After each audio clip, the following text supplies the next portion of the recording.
The Sioux and the Cheyenne had a clear victory over Custer and his men at the Battle of the Little Bighorn. But unfortunately for the Indians, the joy of victory was not to last long. This battle was life-changing. Militarily, it was insignificant to the United States military, but it changed the lives and destiny of a people. Victory at Little Bighorn was short-lived. Custer's last stand was also Sitting Bull's last stand. It was a last stand for the nomadic way of life for the Sioux and Cheyenne out here and all the other Plains tribes. Most people were back on the reservations by 1877, and not long after the battle, the great Indian leaders were forced to surrender. Within 1 year, Crazy Horse surrenders at Camp Robinson, Nebraska, through starvation with his people. And Sitting Bull's the last holdout. He comes back in 1881, surrenders at Fort Buford, North Dakota.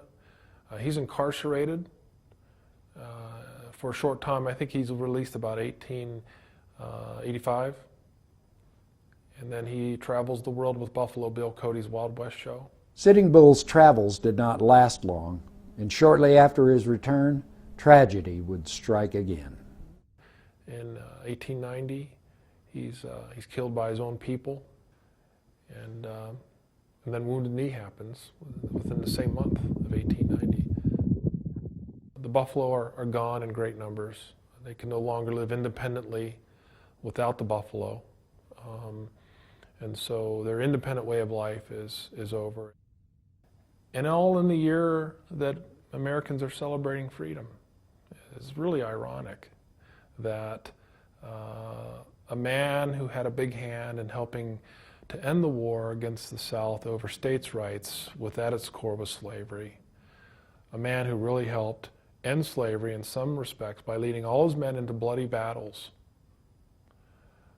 getting the job done, is now out here helping to, once again, out in front of his men, out in front of all the soldiers, trying to get the job done one more time, but now helping to enslave people to a reservation system.